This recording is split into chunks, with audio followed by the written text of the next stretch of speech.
Bom, vamos falando aqui então, André. Depois nós vamos salvar essa live aqui, vou salvar pelo meu aqui. Eu acredito que vai ficar normal, vão aparecer nós dois. Eu estava dizendo aqui, André, que você é um criador de mão cheia, um grande selecionador e um grande conhecedor também a respeito de genes, né? Dos genes, da raça. Você tem sido alguém dedicado em aprender, estudar e compartilhar muito conhecimento a respeito disso. Mas não dá para a gente falar a respeito de tudo aqui hoje, né? Eu gostaria que nós aproveitássemos esse espaço aqui hoje. Vamos salvar, depois a gente compartilha também. Tenho certeza que vai enriquecer muita gente com respeito a esse conhecimento. Vamos falar especialmente a respeito do lavanda e do chocolate. Eu creio que especialmente o lavanda, porque você tem uma linha própria aí na sua criação, né? Inclusive, foi um dos pioneiros, eu poderia dizer assim, com respeito a essa cor aqui no Brasil.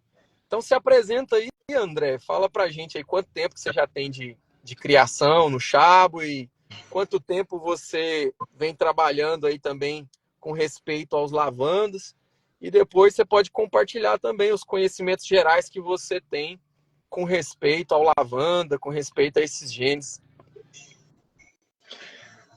Meu nome é André Zaiden, né? O nome do meu criatório é Chabo Zaiden. Tem uma página lá no Facebook e um canal no YouTube também. O canal tá no meu nome, André Zaiden. Cara, eu crio chabos desde 2014, né? Esse ano, em janeiro, fez 10 anos que eu crio o chabo. Vou falar de forma resumida, né? Para não ficar estendendo muito e ficar muito chato. Mas eu conheci a raça, né? Logo que eu conheci, eu sempre, igual todo mundo que gosta dessas miniaturas, eu sempre criei desde menino, garnizé e tal. Então eu passei, quando eu conheci, eu fui buscar, né? Saber sobre os padrões da raça, o que era a raça, né? Se realmente, como é que era essa raça. Então eu comecei minha criação em 2014. Depois eu vi que nessa época, né, 2014, a gente já tinha muitos criadores experientes e tal, mas eu vi que tinha uma necessidade de conhecimento, sabe? Era muito... Hoje em dia não, hoje em dia o pessoal está buscando conhecimento, tem muita gente estudando, muita gente sabendo o que está fazendo. Então hoje em dia meio que mudou bastante e o plantel evoluiu muito, né? Plantel nacional. Mas na época não se tinha muito conhecimento. E nem se tinha muito material também, né? Então eu passei a estudar e a pesquisar, né? Pegando sempre material de fora, né? Traduzindo, buscando ver como é que era. E o pessoal fora já estava bem mais adiantado com relação a isso, né?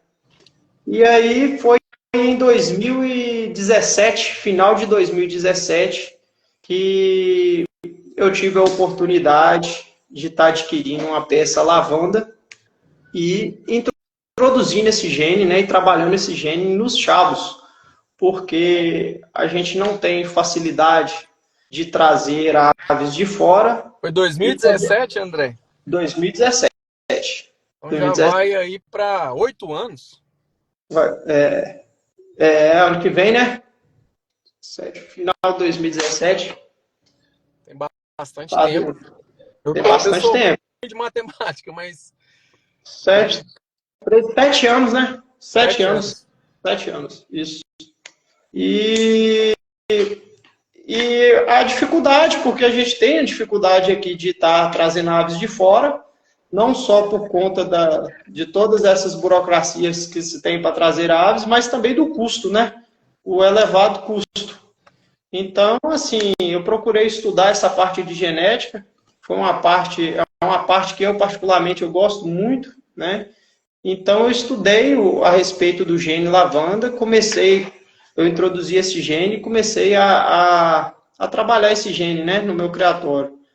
Nessa época, a gente já se tinha algumas aves, né, que tinha esse gene, que era o falecido senhor Bigode, né? É até bom falar isso, o seu Bigode tinha umas peças de lavanda sólido, né? E o seu Bigode é um excelente, quem teve a oportunidade de conhecer, pelo menos pessoalmente, ou então conhecer as aves do seu Bigode, sabe que ele era uma pessoa extremamente criteriosa na seleção, né? Ele tinha um plantel, assim, claro que a gente só vê as aves boas, né? A gente não vê ruim, todo mundo tem, mas ele tinha um plantel bem, bem uniforme, né? Aves boas de várias cores. Então, só que ele também não tinha conhecimento de como que o gene se comportava, como é que era a genética, qual cruzamento fazer, entendeu? Ele até me procurou a respeito disso, a gente trocou uma ideia e logo, logo ele também foi colocando nos trilhos aí os cruzamentos dele lá.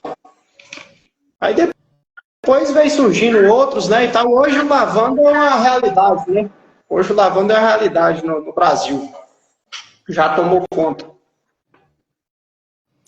É verdade, cara. Então, nessa época que você introduziu, eu nem lembrava que tinha tanto tempo assim. Eu tenho mais ou menos o mesmo tempo que você também de criação. Também tenho 10 anos de criação. Mas eu me lembro quando você iniciou esse trabalho e foi muito rápido, né? A gente já trocava algumas ideias. Eu me lembro de você falar que você ia iniciar esse trabalho.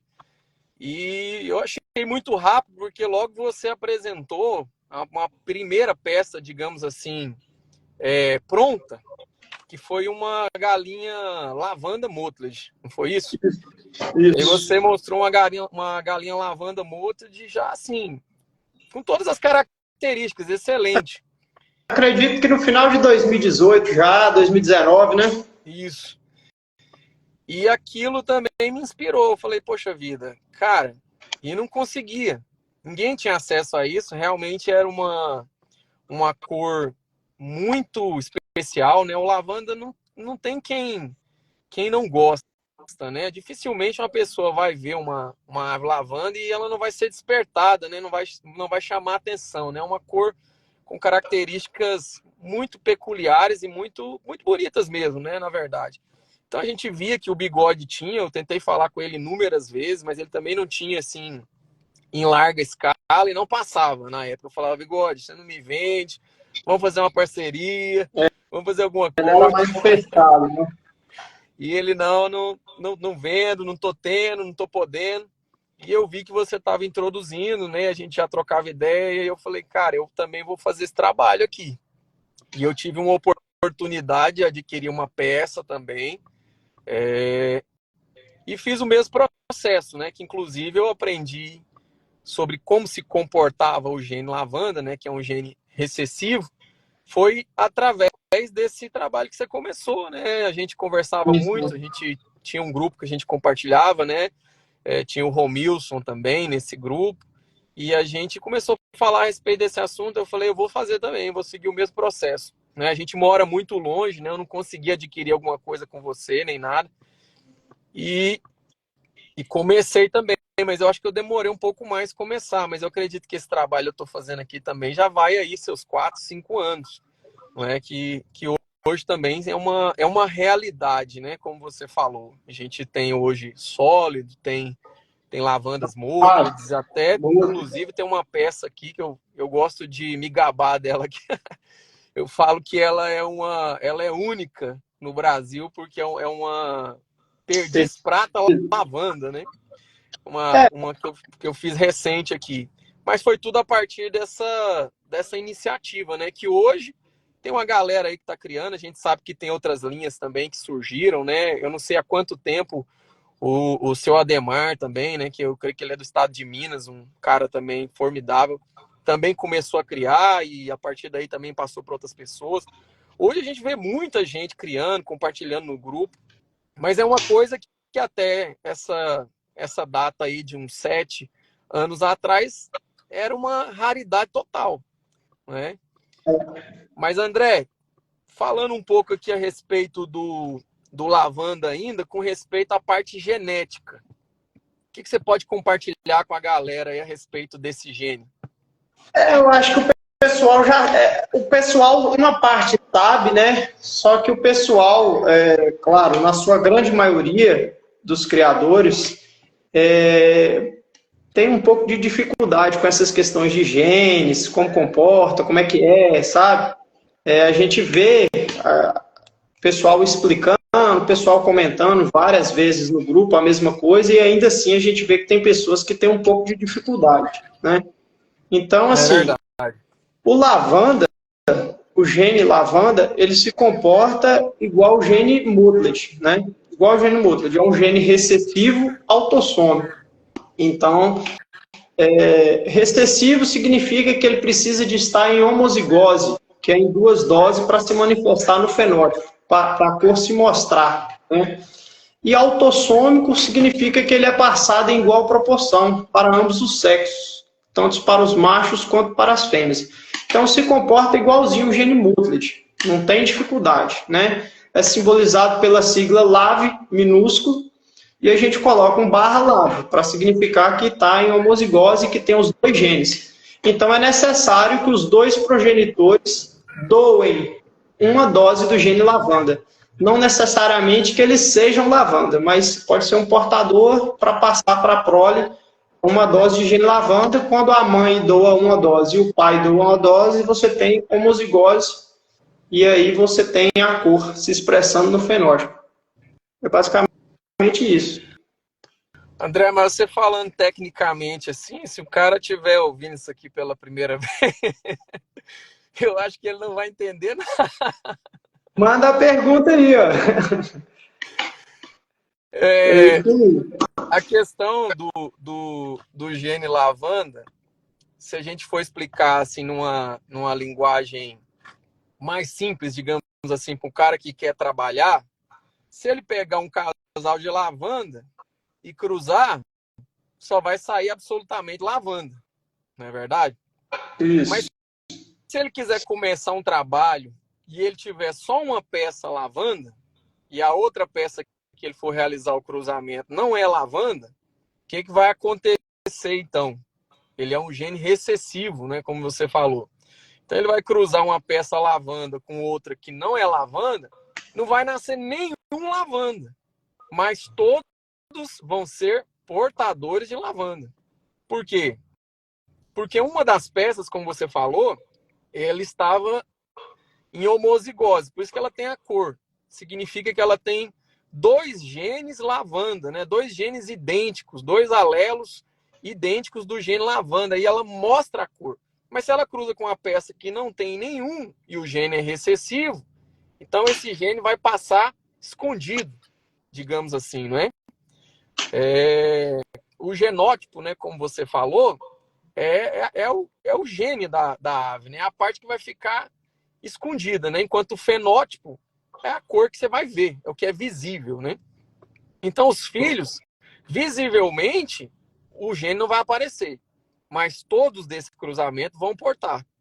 Mas a partir daí, para a pessoa obter já a peça lavanda, ela teria 2 caminhos, né, o André, possíveis. Ou cruzar entre os próprios portadores, né, ainda que escuros, e aí ele teria uma probabilidade desse cruzamento de peças escuras, portadores de lavanda, de 25%, não é isso? Uma probabilidade. Ou ele poderia pegar esse portador e cruzar novamente na peça lavanda. E aí, dessa forma, ele ia ter uma probabilidade um pouco mais alta, né, de 50%. Isso. Então, esse seria o caminho para se trabalhar um gene recessivo, seja ele qual for, né? Poderia ser o branco recessivo, poderia ser o gene Mottled, entre outros genes. Todos os genes que estão recessivos, autossômicos, vão se comportar dessa forma. Perfeito. Mas é bem interessante, né? Inclusive, com respeito ao lavanda, que hoje a gente pensa que não, mas tem muita gente que confunde ainda, assim, porque a galera, apesar que a galera tá bem mais atualizada, né, com respeito ao assunto de genética e cores, né, o que é muito bom, né, os grupos de WhatsApp, enfim, as postagens que tem por aí na internet, aumentou muito o conhecimento, mas a galera ainda confunde bastante, né, o lavanda com o quê? Com o azul, né, com o gene azul. Então, um grande diferencial é esse. Eu sempre digo, quando alguém me manda uma peça, e às vezes nem eu sei distinguir pelo fenótipo, pelo que eu estou vendo. A pessoa me manda uma ave lá, uma galinha azul clarinha. Fala, é uma lavanda. Eu falo, mas eu não sei, mas você quer fazer um teste? Cruza com uma peça que não é lavanda. Cruza com uma peça preta, com uma peça escura, um black molded. Porque se nascer alguma peça clara, não é lavanda. Porque como lavanda é recessiva, então não deveria aparecer nenhum. Não é isso? Por quê? Porque o gene azul, né, o blue, BL, ao contrário do lavanda, ele é dominante. Então, no cruzamento, ele ia aparecer já imediatamente no primeiro cruzamento, pelo menos uma probabilidade de 50%, não é verdade? Eu sempre fui fã da tonalidade azul, sabe? Sempre fui fã dessa tonalidade. Quando eu comecei a minha criação, eu tinha os que a gente popular, que a gente chama de carvoeiro. Aí dentro do próprio gene azul, acontece isso que você falou, uma distorância, né? Uma distorção de cores. Tem um azul mais escuro, um azul mais clarinho, um azul médio. Sim. E o que acontece? Eu comecei a dividir o plantel, né? Selecionar os mais escuros, selecionar os azuis mais claros. Aí eu tinha trigo fundo azul, aí eu tinha birch em fundo azul. Todos os animais que pudesse colocar azul, buff, cauda azul, eu tinha. E depois, quando eu comecei com os lavandas, a primeira coisa que eu fiz, eu eliminei todos os azuis daqui de casa. Para já não ter confusão, né? Na verdade, foi para não é nem para não ter confusão, porque é tudo bem anotado, os acasalamentos aqui é tudo separado, mas pelo fato do lavanda ser mais chamativo, ser muito mais bonito, no meu ponto de vista, né? E o lavanda, ele te permite, quando você consegue um casal bem homogêneo, ele te permite ter uma prole mais homogênea, apesar de não ser igual também, né? Você consegue ter dentro da própria gene lavanda uma dispariedadezinha. Mas é infinita, 1000 vezes menos do que o azul. O azul, você pega um casal clarinho, cruza, vai sair splash, vai sair preto, vai sair azul escuro, carvoeiro, azul claro, e é uma bagunça. Eu já criei azuis também, porque quando eu comecei a criar, eu acho que é uma característica de todo mundo quando inicia, né, a criação de chabos, é que ele apaixona, né, e não conhece as cores todas, e cada vez que você vai descobrindo uma cor nova, você fica maluco para ter, né? Então, quando eu comecei, tudo que eu via, eu queria.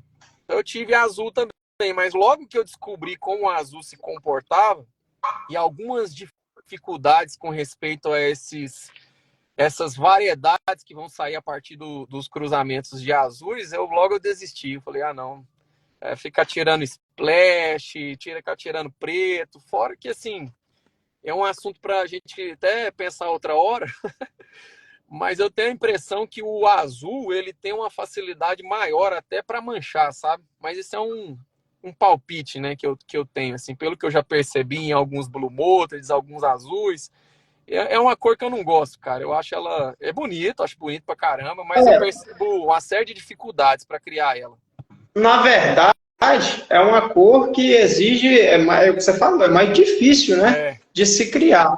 Mas é importante que se tenha os criadores de azuis, também é muito bonito, porque a gente, como se diz, tem que preservar também, né, essa variedade. E o azul também te permite fazer um monte de brincadeira com ele, um monte de cores, né? Eu até sugiro, assim, quem for criar, gosta dos azuis, do carvoeiro, e pretende criar poucas cores, é interessante a pessoa criar splash, azul e preto. Porque aí ela não vai ter problema, ela só vai direcionar e nenhum gene vai impactar no outro, né? O que for splash, visualmente ela vai ver, o que for azul também, o que for preto não carrega gene azul, então não impacta em nada a criação. Ou então ela cria o azul e o preto, né? E ela faz o cruzamento trocado, intercalado aí, né? Isso. Uma peça preta com uma peça azul, né? Nunca vai ter problema de surgir outros descartes, né? Nos meus trigos, eu fazia isso. E eu tenho isso lá no canal, lá um vídeo antigo, ó. O galo trigo fundo azul com a galinha trigo fundo preto. e a galinha trigo fundo azul com o galo trigo fundo preto. Então eu só tirava trigo azul e trigo preto, não tinha o splash, né? E já É muito interessante, né? O conhecimento, como o conhecimento a respeito dos genes facilita, né, na criação, né? anda muito trabalho, né? Você tira muito descarte. Por questão da cor, você já consegue já eliminar bastante coisa. É verdade. André, vamos falar um pouquinho então aqui a respeito dos chocolates. Eu vou falar com respeito aqui como a gente começou a trabalhar e tal, essa cor. Você pode Antes me de, ajudar aí com respeito a... antes de você iniciar o chocolate aí, a Aham. mutação lavanda e é um pouquinho mais velha do que Sim. a chocolate, mas ainda assim é uma mutação recente. Mutação lavanda tem 50 anos, se eu não me engano, foi em 1972 que foi descoberto o gene e relatado pela primeira vez. Então, 72, tá, é nova, né? Você se 72. recorda, você se recorda qual foi o primeiro país que identificou o gene ou qual foi Tá, a raça? de cabeça, não. Do lavanda, não. Do chocolate, sim, mas do lavanda, não lembro. Chocolate é muito mais recente. Chocolate é 1990 qualquer coisa, 97. Foi agora, praticamente. O chocolate foi um criador japonês que identificou nos banquivas, não foi? Olha, se foi que tem relato na literatura, fala que foi um cara chamado, eu esqueci o primeiro nome dele, mas o sobrenome dele é Carrefour. Ele identificou no plantel dele York. de Orpington. De Não, Orpington. mas Esse, antes do Orpington já foi identificado no banquiva. Certeza. o gene já tinha, que até depois ele também foi identificado nos ceramas, Uhum. né? Então, assim, você vê que tinha o gene já, a mutação ela já existia, né? Em várias vertentes, né? É. Aí vai de quem fala, de quem primeiro estuda, às vezes também foi identificado, já tinha, mas a pessoa não tinha conhecimento nem de como se comportava o gene, tem isso também, né? É verdade. Eu não posso afirmar assim com toda certeza, mas posteriormente a gente pode até pesquisar e quem sabe numa outra live a gente fala mais a fundo a respeito disso, mas se não me engano, foi um criador japonês, assim, o mais antigo, né? E foi numa criação de banquivas. Mas, como você falou, né? Eu já vi também alguns relatos que foi identificado no cerama. É possível isso aí, né? O gene já existia e já estava circulando em algumas aves, mas ninguém tinha desenvolvido o trabalho assim de uma forma fixar, ou, enfim, fazer um aprimoramento, né, num trabalho de seleção com chocolate. Né? Às vezes você imagina, o cara criava uns banquiva. Aí do nada, o banquiva, aquela ave maravilhosa, né? Com fundo preto, aí sai um chocolate lá. É, Do nada. O cara às vezes nem se atenta, fala, não, isso aqui não serve, é descarte. é Ele não sabe verdade. nem como testar, para onde que eu vou com isso aqui, entendeu? É verdade. Mas a nossa criação aqui do Chabo Brasa, né? A gente iniciou esse trabalho, eu nem sei a data ao certo também, mas eu creio que tem aí uns 5 anos, se não completou 5 anos, está para completar 5 anos, né? Esse trabalho, porque foi quase na mesma época que eu iniciei o Lavanda também. A gente já estava trabalhando o chocolate quando eu iniciei o Lavanda. Esse trabalho, ele até tem uma história bem interessante, porque a gente tinha vontade também de criar essa cor, uma cor que não tinha o gene, nunca tinha sido visto no Brasil, né? E o Thiago Barros, né, um amigo nosso, queria criar também, e a gente não conseguia esse gene, não achava, não tinha peça nenhuma. E o nosso amigo, né, em comum que a gente tem aí, uma pessoa, um cara muito gente boa, finíssimo, né? Eu, assim, tenho um carinho muito especial por ele, que é o Romilson, né? E um grande conhecedor da raça também. Eu até já chamei ele pra gente fazer uma live também, mas o Romilson não é muito chegado em rede social, não. A correria dele, né? Ele, toda vez que eu falo com ele, inclusive o tempão que eu não falo com ele, toda vez que eu falo com ele, eu tô correndo, não tenho tempo, não tenho tempo. Mas ele também um fã, né, dessa cor, e ele falou, cara, um amigo meu, veterinário, me informou a respeito de uma entrada de chocolates no Brasil. E eu digo assim que é uma história interessante, porque a história é a seguinte, que essa cor entrou através de um avião particular de um empresário do cantor Roberto Carlos. Não é pouca coisa, não. E diz que entrou através desse cara que cria, né? E esse amigo dele, veterinário, eu não vou nem arriscar citar o nome dele aqui, eu tenho um nome na mente aqui, mas depois eu posso estar falando o nome errado, eu não me recordo. Mas informou para ele, falou, cara, consegui identificar aqui um criador, teve essa entrada, e você, né, já tinha me falado que tinha interesse em criar essa cor. Foi daí então que ele compartilhou com a gente, né? Um grupo que a gente tinha, né? Ele falou, ó, foi identificada a cor chocolate aqui no Brasil, tem um criador, é algo extremamente raro, não passou ainda para ninguém, mas eu consigo com ele. E vamos embora, vamos comprar, vamos começar esse trabalho. E eu peguei e falei, vamos, eu animo. E na época o Thiago Barros estava parando de criar, né? Algumas transições na vida dele, etc. E você também, na época, você falou, não, eu já estou fazendo outro trabalho, essa cor também não é uma cor que eu sou muito fã, não é uma cor que me atrai muito. Não é? Acho que tinha o... Isso é uma coisa importante, né? Das pessoas terem também em mente, porque a questão de cores, acho que a gente até vai entrar nisso mais para frente, aí você vai falar, a questão de cores é uma coisa muito pessoal, né? É uma cor muito pessoal. Então, assim, sempre vai ter o criador adepto daquela cor. Claro que tem certas cores que são mais tradicionais e que consegue agregar mais gente, né? Tem mais adeptos. Por exemplo, quem não acha bonito um Black Mullet? É lindo, todo mundo acha, né? Agora, por exemplo, você vai num Birkin, a gente não tem a mesma quantidade de criador de Black Mullet do Birkin, mas tem pessoas, criadores sérios, que vêm preservando eles também, né? É verdade.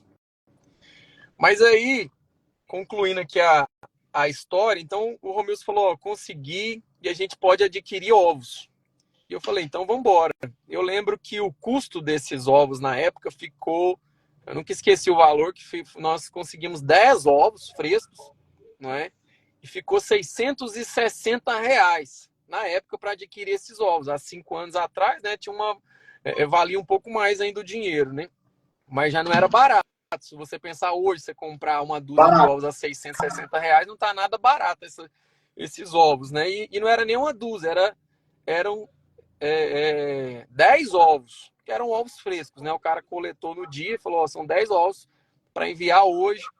E eu falei, vamos embora. E aí nós repartimos, né, esse valor e adquirimos esses ovos. E nem eram todos diretamente assim de chocolate com chocolate. Eu lembro que era chocolate com preto, alguns de chocolate com chocolate, outros de chocolate com preto.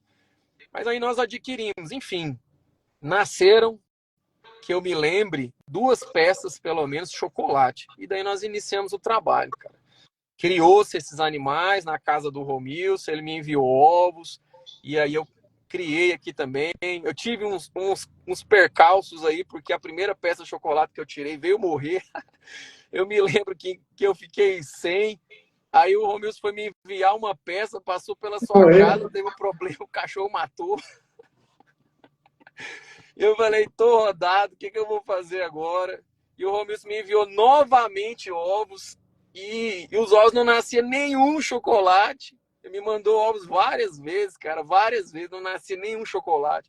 Ele falou, cara, tenta testar aí os pretos que nascerem aí, porque eles podem ser portadores de chocolate. Eu falei, tô enrolado, mas tem 4 machos pretos aqui da última vez.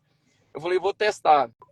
E foi um pouco assim, eu creio que Deus me abençoou, me deu uma direção, que o primeiro que eu testei, bingo, saiu chocolate. Eu falei, agora eu vou dar continuidade. E de lá pra cá é o que eu venho trabalhando, né, cara? Eu já trabalhei, já cruzei, já voltei, já reproduzi. Graças a Deus tenho uma habilidade para criar os animais aqui e reproduzir muito rápido e em grande quantidade. Minha chocadeira ficou ligada aqui, sem desligar, por mais de 3 anos, cara. Sem nunca tirar ela da tomada. Só ligando, assim, e no frenesi, entrando o ovo, saindo o ovo, e mal é mal fazendo a limpeza ali. Essa primeira sensação é muito boa, né? Porque hoje todo mundo sabe como é que lavanda se comporta e tal. Agora você imagina eu em 2017, né? Ninguém tinha lavanda. Aí eu peguei os F1 portadores de lavanda, cruzei os F1 entre si e a proporção dos portadores de um casal de portadores para nascer lavanda é 25%. Pois é. Então, aí o que acontece? 12 ovos que eu colhi, que eu coloquei para focar, teria que nascer 25%, 3, né? Não é isso? Teria que nascer 3 lavandas. 3 lavandas. 3 lavandas. Aí, cara, nasceu o primeiro preto, o segundo preto, o terceiro preto, 10º preto, o 11º nasceu lavanda. Aí, o 12º também nasceu lavanda. Olha aí. E na primeira vez, né, porque a gente estava estudando e tal, o gênio se comporta assim, você imagina, eu não tinha ainda a prática, né? Aí você ficava assim, será que está errado? Será que vai dar certo? Aí quando dá certo é muito bom. Assim, cara, na hora que aparece o lavandinha, né? Isso. Você imagina eu com chocolatinho, cara. Eu tava testando o galo, né? O galo, um galo portador. Eu não tinha certeza se ele era ou se não era. Era a minha esperança, né? O Romildo já tinha me mandado ovos, sei lá, umas 4, 5 vezes, cara. E gastando dinheiro com correio e tal. Aí na hora que apareceu o marronzinho, eu falei, glória a Deus, agora vai. Mas aí eu abusei também, viu? Eu cheguei a ter, sei lá, umas 10 fêmeas chocolate aqui para dar continuidade. Tudo desse galo, né? Aí depois eu fui selecionar, né, outros detalhes, o aprimoramento com respeito ao padrão, a característica ou outra. E agora tem muita coisa para mostrar para a turma aí, né? Em breve eu espero poder apresentar alguns exemplares aí excelentes aí do chocolate, né? Como a gente já tem visto hoje do lavanda, né? Que era uma coisa que lá atrás muita gente desacreditou, criticou e tal. E hoje tem aves aí que enche o olho de qualquer um, não precisa, enfim, nem só por causa da cor, mas por causa do que a ave é em si, né? Eu vejo suas aves aí, assim, as nossas aves aqui, não vou dizer assim que são de topo também não, mas não fica devendo também, são aves que a gente posta e a galera gosta, né? Então, é bom demais, né, ter feito esse trabalho, essa seleção, essa introdução dessas duas cores aí no cenário, né, do chabo nacional, né? Mas, André, falando aqui a respeito do gene chocolate, né? Como ele se comporta, né? Porque só para conhecimento da galera aí, né? O gene chocolate, ele tem uma característica especial, né? Que eu nunca imaginei que existiam genes assim que tinham essas especificações, né? Até entenderia que a gente aprende na escola sobre azinho, azão, né? Recessivo, dominante e tal. Mas aí você descobre, né, depois da gente estudando o gene chocolate, que ele é um gene recessivo também, mas recessivo ligado ao sexo, não é isso? Igual tem genes também, como é o caso do gene barrado, né, que é um gene dominante também ligado ao sexo. O que quer dizer isso, né? O macho chocolate, para ele apresentar, né, para ele manifestar a cor chocolate no fenótipo, ele precisa, como você usa sempre a expressão, né, ele precisa de 2 doses do gene. Precisa de 2 alelos do gene chocolate, senão ele não mostra a cor chocolate. Ele pode ter o gene, mas vai ficar recessivo. E é diferente do caso da galinha, que a galinha com apenas 1 dose do gene chocolate, ela já é chocolate. E, de certa forma, até facilita um pouco o trabalho, porque se você cruzou e a galinha não nasceu chocolate, é um descarte para esse trabalho. Ela não porta. Porque se portasse, ela já tinha cor, né? Exato. É igual ao barrado, igual você falou. Não existe portador de barrado, né? Não existe. Porque o barrado é dominante. É até importante falar isso, porque eu já ouvi muitas vezes pessoas falando isso. Não, essa galinha aqui, ela é preta, ou ela é amarela, ela é buff, mas ela vem do cruzamento de barrado. Pode cruzar que ela vai soltar barrado. Como que ela vai soltar barrado? Se o barrado é dominante, né? O azul é a mesma coisa. Então, se o cara tem um galo carvoeiro, um galo azul no seu plantel, ele cruzou numa galinha preta e nasceu um filho preto, eu já vi gente falando isso. Esse aqui é um galo preto, mas é filho de um galo carvoeiro, ele leva a genética de carvoeiro. Cara, você não vai tirar azul dele nunca. Entendeu? Nunca. Jamais. E a mesma coisa é o barrado, funciona da mesma forma. Você tem um galo preto, cruzou, você tem uma galinha barrada, cruzou com um galo preto e de repente você tirou uma peça preta ali, e aquela peça não carrega gene barrado, ali já era, morreu ali, não passou para a prova. E o barrado, falando aqui dessa característica de ligação com o sexo, né? Com o sexo masculino, na verdade, né? A fêmea barrada, se você cruzar ela com um galo preto, só vão nascer barrados os machos. Os machos. Né? As fêmeas, nenhuma vai nascer barrada. E não adianta o cara pensar que porque ela é filha de uma galinha barrada, ela porta o gene. Não porta. O gene ele é ligado ao sexo. Então a fêmea barrada, no cruzamento com um galo que não é barrado, um galo preto, ela só vai passar o gene para os machos. O chocolate é a mesma coisa. Só que o chocolate passa escondido, passa recessivamente. Então um galo preto cruzando com a galinha chocolate, um galo preto que não porta chocolate, cruzando com a fêmea chocolate, só os filhos machos vão portar o gene. Todavia vão ser pretos também. Porque o galo, para ter a cor chocolate, precisa de 2 doses. E a fêmea são 1. Agora, o galo, no entanto, o que é aí que é interessante, né?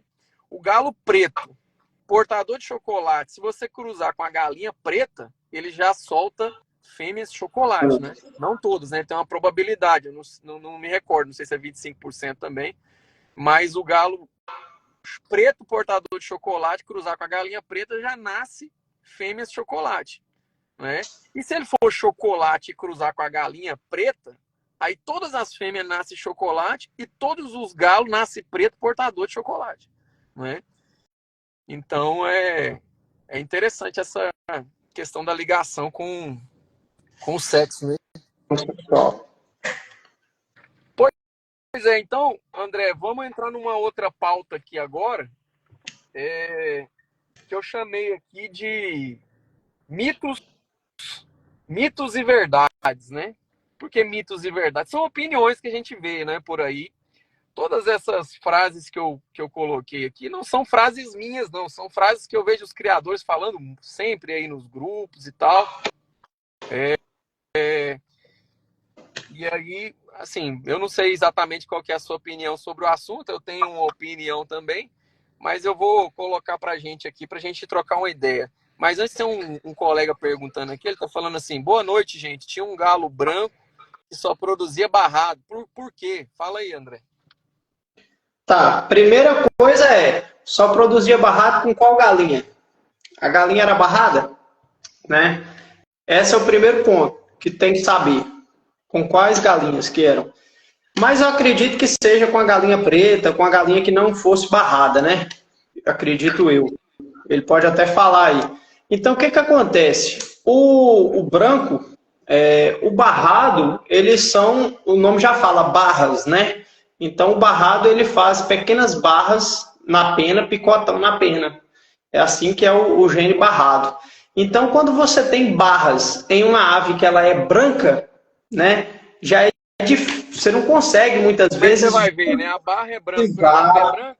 Dificulta a visualização. A barra é branca e a ave é branca. Então, provavelmente, esse galo dele era um galo branco, que tinha o gene branco, e tinha também o gene barrado. Mas, visualmente, ele não conseguia ver o gene barrado na ave branca, entendeu? Porque é difícil visualizar.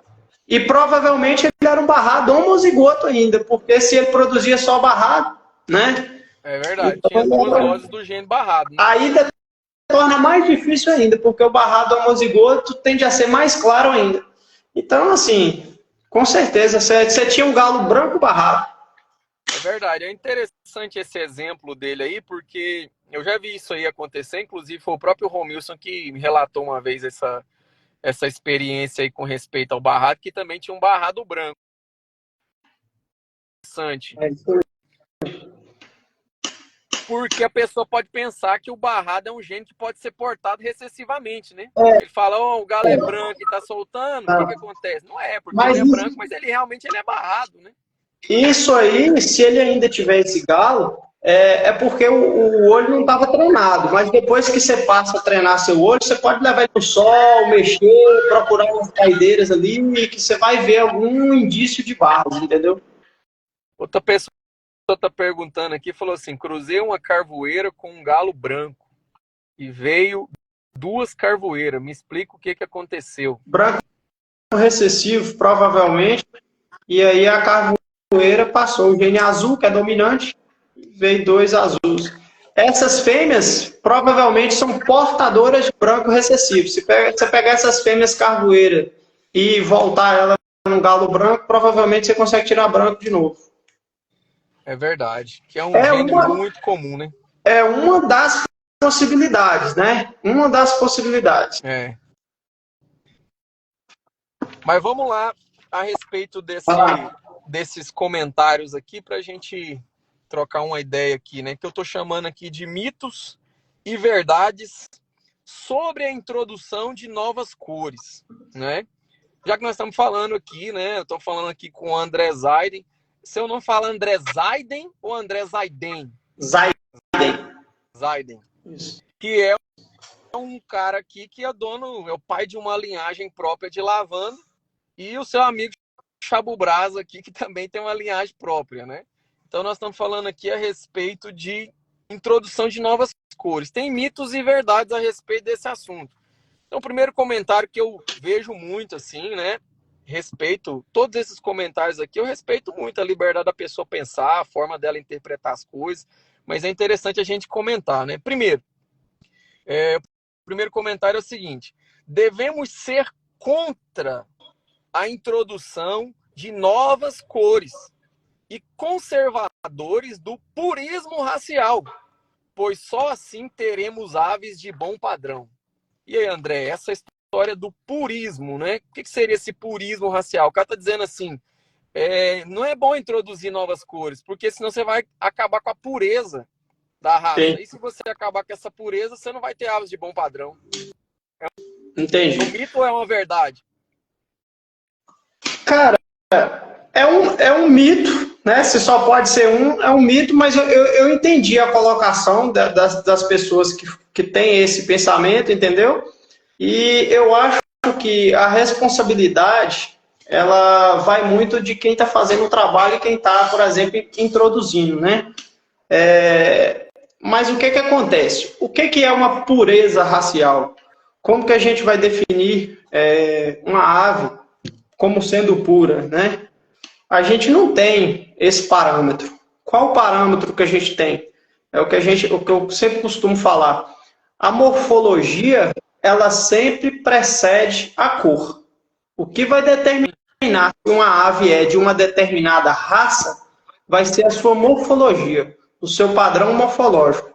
E quanto maior a sua pontuação, quanto maior as características desejáveis de um padrão pré-definido de uma raça, maior a pontuação, melhor é o padrão da ave, né? Então a gente define uma ave não é pela sua cor, a gente define pela sua silhueta. Então, assim, para a gente que é criador de aves, se você pegar uma ave completamente preta, né, sem cor, colocar a imagem assim, a pessoa vai falar um chabo.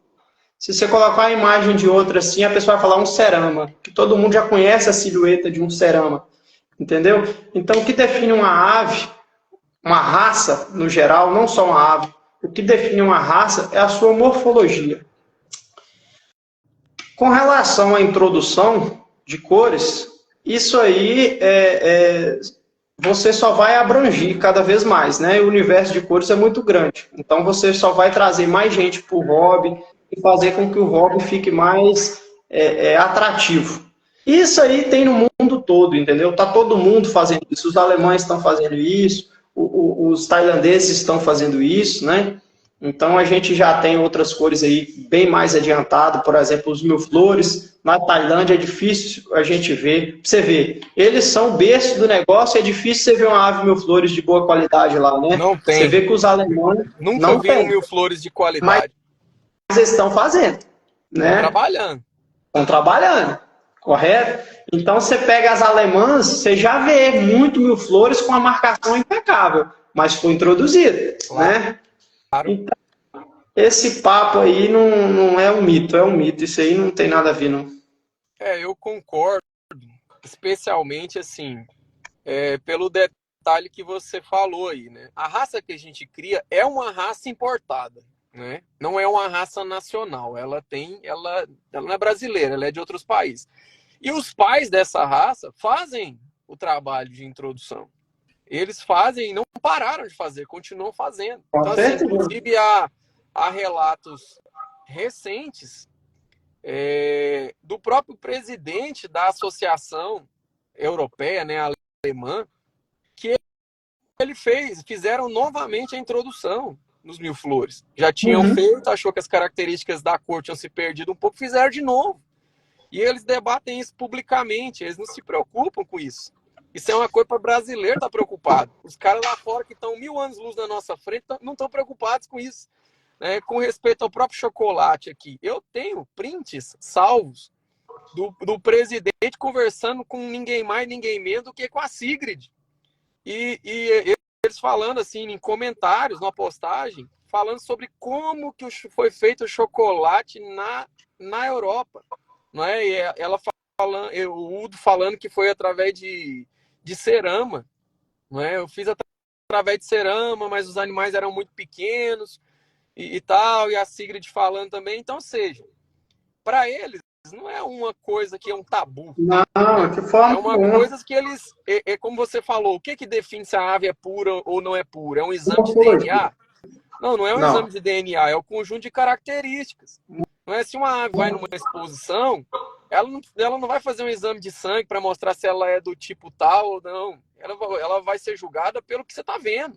Se ela tem as características ou não tem. Não interessa se ela é uma ave que vem de uma linhagem que está sendo conservada, mantida, ou se ela é uma ave que foi a partir de uma introdução recente, que quer saber qual que tem as melhores características dentro do exigido. E nada mais do que isso. Não é? E eu penso que essa opinião, como você falou, eu entendo o ponto de vista das pessoas, e principalmente criadores mais antigos, que são caras que eu admiro, inclusive, e respeito. Não é? Não sei se a recíproca é verdadeira, mas eu respeito cada um com as suas opiniões, com seus gostos, suas preferências, não é? Mas eu vejo o seguinte, tem dois pontos de vista. Primeiro, desses que eu penso assim, que não de uma forma maldosa, mas de uma forma até inocente, ao meu ver, porque o chabo, ele tem, sei lá quantas cores, acho que tem umas 26 cores por aí, não é? Muitas cores. Tem mais. Mas não tem chega umas 30 cores, não chega? Chega, passa de 30. Eu não lembro. O que vai... é o seguinte, vamos lá. Tem duas coisas diferentes. Uma coisa é, a cor existe? Existe. Essa cor existe? Existe. Essa cor, ela é aceita? Aí é outra coisa. Ela é aceita aonde? Entendeu? Então, assim, você tem um standard tailandês que tem uma quantidade de X de cores. Você tem um alemão, que é igual você estava falando, que, se eu não me engano, deve ter 20 e poucas cores. Você tem o brasileiro, você tem vários outros. Então, assim, cada cor, cada país, cada clube, né? Cada clube aceita ou não uma determinada cor. Mas a tendência é que isso se evolua. É abrangir e não restringir, entendeu? Olha só a diferença. O que você faz com cores? Vamos falar de cores. Cores, você abrange o leque. À medida que você vai tendo exemplares que se enquadrem no padrão da raça. Agora, o padrão morfológico, é o que eu sempre bato na tecla lá no clube. O padrão, a gente não se abre o leque. O padrão, a gente restringe. Entendeu? Então, por exemplo, vamos falar de peso de uma ave? Se eu coloco uma ave que tem em média ali meio quilo, 500 gramas, uma variação com a galinha de 500 a 600 gramas, essa faixa de peso que é a faixa de peso que nós vamos definir para um chabo. Você acha justo a gente pegar e falar que uma galinha pode pesar de 400 a 700? Olha, a distância é muito grande. É muito grande. Você está falando de mais de 30% de diferença. Entendeu? A distância é muito grande. Então, como é que você vai olhar para uma galinha minúscula, que pesa 300 gramas, chamar de chabo, e você vai olhar para uma galinha de 700 gramas e chamar de chabo? Então, o padrão, a gente restringe. Cor, a gente abrange.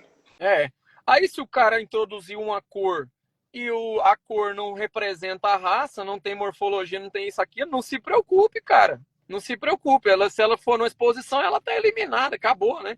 Mas Ó, só para concluir o que eu estava falando aqui, André, até para a gente avançar aqui, que esse assunto é bem interessante, mas eu penso o seguinte: a maioria dos conservadores, dos criadores mais antigos, eles estão certos do ponto de vista deles. Eles só precisam abrir a mente para entender o seguinte: essas cores, sejam 20, 30 ou mais, elas não passaram a existir do nada. Esse purismo é uma inocência, é uma ilusão. Você imagina o quê? Que aconteceu uma explosão dentro de um galinheiro e aí as cores do chabo saiu tudo pronto. Aí alguém fala, agora nós temos que conservar puro isso aqui.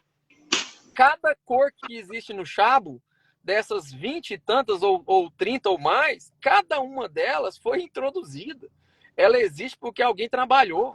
E por que o Brasil deveria ficar para trás, né? Então, assim, eu acho que nesse ponto aí é por um motivo bom. A ideia é fazer com que a raça tenha um padrão morfológico legal, né? Apesar que normalmente as pessoas estão preocupadas com o do outro e não com o seu próprio. Né? Se nós vamos falar de nós dois aqui, eu acho que as aves têm um excelente padrão. As nossas aves também, eu poderia dizer que em muitos quesitos são referência.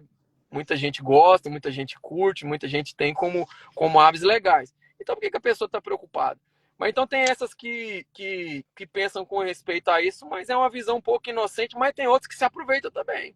O cara fala assim, tem que ser puro, tem que ter o purismo, porque eu tenho os animais puros.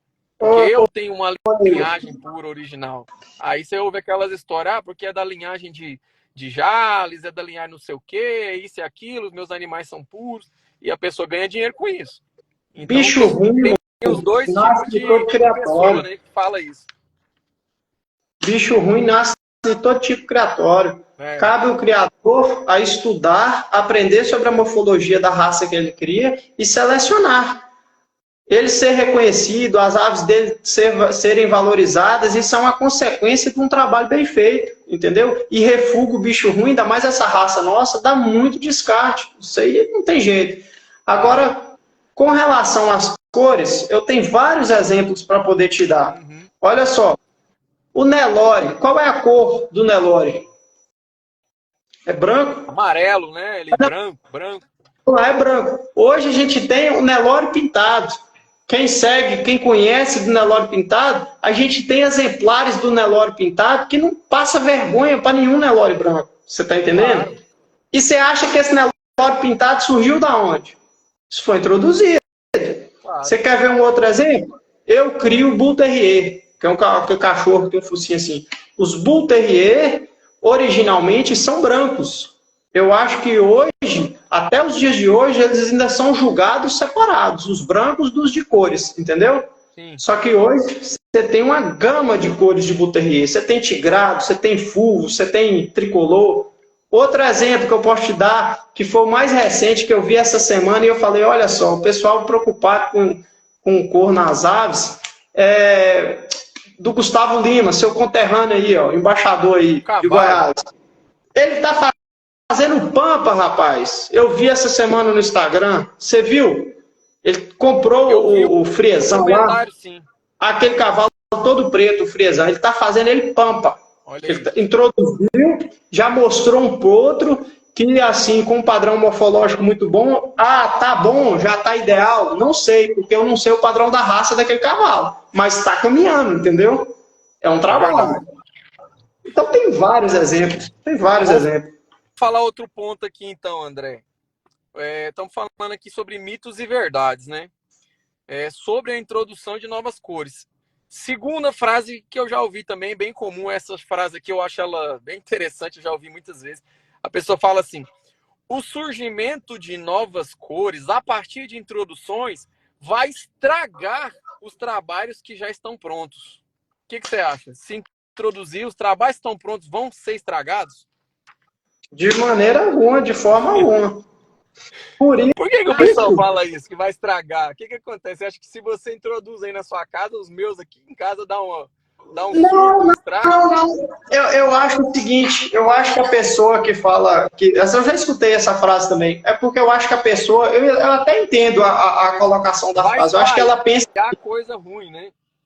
Eu acho, exato. Eu acho assim, quando você pega, por exemplo, uma ave que não atende os padrões morfológicos da raça, um mestiço, vamos dizer assim, e você começa a criar esse mestiço, a reproduzir esse mestiço, então a pessoa tem a visão que você pega esse mestiço e começa a inserir no seu plantel, você tende a diminuir a qualidade do plantel ao invés de evoluir.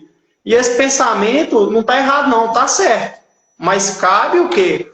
Cabe do criador ter conhecimento, cabe do criador entender da morfologia da raça que ele cria para poder selecionar.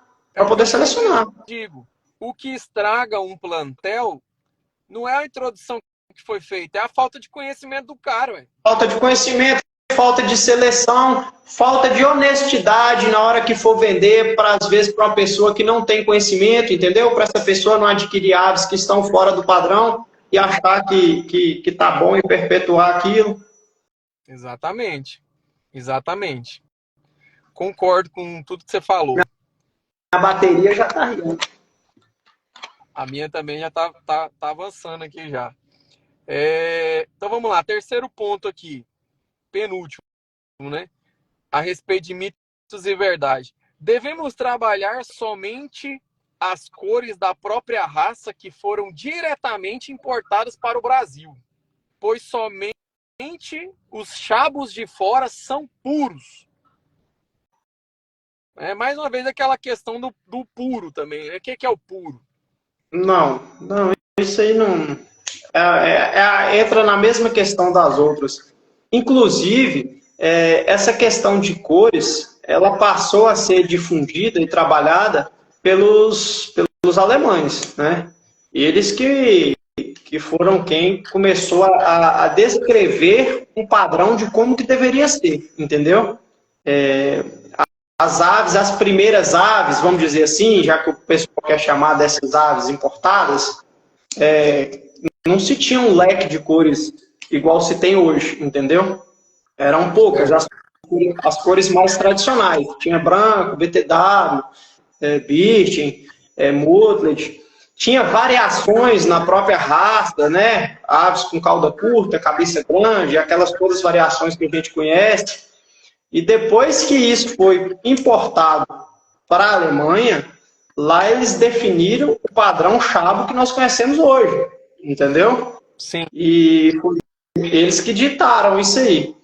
E hoje a gente vê que na Tailândia, os países asiáticos, hoje já está com um leque de cor fantástico. E os caras são bons também, tá? Porque os caras já têm uma morfologia, né? Bem adiantada, né? Bem adiantada. Eles não brincam em serviço, não. E eles estão trabalhando também, com certeza. E as aves deles, assim, até já ouvi um comentário, né? Mas isso também é um assunto para a gente falar mais profundamente outra hora, que eles têm, embora seja um chabo, é identificado como um chabo, em qualquer lugar que você vê, você sabe que é um chabo, mas ele tem características peculiares também, né? A cauda maior, mais aberta, o peito mais baixo, o conjunto de cabeça não é exatamente como o dos outros países, né? Em termos de proporção ali de tamanho e tal, volume de penas, comprimento das penas, mas o padrão do chabo é um só, né? Um padrão universal, né? Inclusive, assim, eu recomendo, né, o standard brasileiro, né, o standard do CCB, né, do Chab Clube do Brasil, uma associação aí que a gente faz parte, não ativamente, né, mas a gente faz parte da história, né, desse clube aí, dessa associação, até mesmo antes dela existir propriamente de uma forma oficial, né, a gente já fazia parte desses grupos, ajudamos a discutir algumas ideias e tudo. O Romilson encabeçou, né, a construção do standard aí, buscou informação em outros standards internacionais e a galera foi traduzindo, até nosso amigo falecido José Maria Júnior ajudou na parte de escrever, né, com a linguagem simplificada aí, mas o padrão é um só, né? Agora, com respeito ao sangue puro, imagina, não deveria ter aqui no Brasil, não deveria ter barrado, não deveria ter mil flores, muitas outras coisas aí, os perdizes prata, uma variedade de cores não deveria existir, porque até onde se sabe não entraram essas cores no Brasil, né? E isso também já vem de uma pré-seleção de onde essas aves vieram, né? que também já foram cruzadas. Claro, né? Se não foi feito aqui, foi feito em outro lugar, né? A questão disso aí, a questão desse preconceito com relação às cores, é o seguinte, é o que eu falei lá no início. Uma ave, para ser chabo, ela tem que ter morfologia de chabo. Então, estuda o standard, vê o que o standard exige da ave, para você, quando for comprar alguma cor, ou for comprar qualquer ave, né, que não é a cor, quando você for comprar qualquer ave, você poder fazer um pré-julgamento da ave que você está adquirindo, para ver se ela se encontra no padrão da raça que você está comprando. É assim com tudo. Tudo. Eu sempre falo isso para os caras, né, nos grupos, né, para os criadores. Eu já usei esse exemplo 1000 vezes. Falo, você vai comprar um carro, se você não entende de carro, meu amigo, você vai se dar mal no Brasil. Não adianta você comprar carro de um garageiro, um carro de segunda mão, você não sabe onde veio, você não entende de carro. Você vai acabar comprando uma bomba que bebe muito, que vai fundir o motor, que não tem procedência, que isso e aquilo. Por quê? Porque você não tem conhecimento de carro. Né? Mulher, quando vai procurar um mecânico, normalmente os caras exploram, porque mulher não entende de mecânica. Ela vai lá para trocar o óleo do carro e de repente o cara fala que tem outros problemas, né? Infelizmente o brasileiro tem muito problema com mecânica. Por isso que eu pego isso como exemplo. Mas isso é tudo. Se você não tem conhecimento, né? Tem aquele meme, né, na internet que a pessoa fala assim, não entra não, não entra não. Não, isso acontece. Se você não sabe, não entra. Agora, o chave, o cara tem que saber. Se ele não conhece, isso acontece demais, sabe por quê? Se formar. Isso acontece demais com cachorro. Acontece muito com cachorro. A pessoa, ela compra um cachorro porque ela achou bonitinha, porque ela viu, porque tal, mas ela não pesquisa. Ela vai pesquisar da raça depois. Depois que ela compra, que ela vai pesquisar, aí ela vai olhar pro dela e falar assim, pô, comprei um vira-lata, porque filhote é tudo bonitinho. Filhote até de vira-lata é bonitinho. Entendeu? Então você olha... É cada pincher, é cada shih. É salgadinho. Só se for, né? André, último ponto aqui para a gente encerrar. Então, você falar umas palavras finais aí, um conselho, uma opinião para quem quer criar, ou quer iniciar, alguma questão assim com respeito ao hobby. Mas última parte aqui nesse mitos ou verdades aqui que eu coloquei é: cores novas são apenas para comércio. E isso atrapalha o hobby, pois as cores mais antigas vão acabando. Ó, vamos lá. O que acontece? Tudo que é novidade desperta interesse. E tudo que é novidade é desejado. Então, é lei da oferta e da procura, né? Quando você tem uma coisa que é novidade, que se tem pouco para você adquirir, consequentemente, isso tem um valor agregado maior. Isso é normal. E a tendência, principalmente nas galinhas, porque a galinha se reproduz muito rápido, a tendência é que, com o passar do tempo, esses preços tendem a cair. É normal. Mas aquilo que é novo desperta curiosidade. Quem dita o preço é o consumidor, né? Claro que a gente tem outros fatores, como o trabalho, o tempo que foi feito, o estudo, que isso aí, cada criador coloca o seu valor em cima disso aí. E aí é difícil a gente julgar isso, se está caro ou se está barato, entendeu? Então, como se diz, compra quem quer. O mercado está aí. E no mercado, cara, tem muito tipo de gente, né?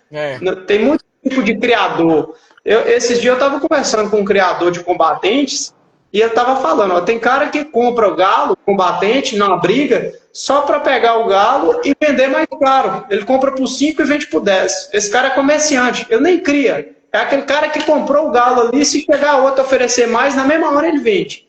Então você tem esse tipo de cara. Você tem o tipo de cara que cria e nem gosta do combate, cria só para preservar a raça, você entendeu? É um criador, selecionador, gosta de ver os frangos crescer. Você tem um cara que vai lá nesse cara criador, pega um frango que vê que tem potencial e põe ele para briga, para rinha, para poder ganhar dinheiro em cima disso. Você tem um cara que nem tem galo, nem compra para revender, vai lá só para assistir e apostar. Uhum. Então, assim, no comércio do Chabo, você tem esse mesmo jeito, você tem essas mesmas pessoas, entendeu? Acha que alguma dessas posturas, desses exemplos que você mencionou aí, algum desses exemplos são prejudiciais para a criação? Você fala, esse cara que só compra e revende, esse cara atrapalha o hobby. Cara, eu não concordo com alguns, sabe? Mas isso aí fomenta o hobby. Quanto mais gente tiver para dentro do hobby, melhor é, ué. É o que eu entendeu? penso, eu sinceramente, todo hobby, isso é todo hobby, cara, todo hobby. Eu tenho certeza que nos cachorros os caras devem falar a mesma coisa, nos pintacídeos é a mesma coisa, e os caras sempre vão bater no comerciante e no apelidado gambireiro, né? Sempre vão bater nele. Eu não tenho problema com esses caras, eu acho que eles fomentam o hobby também.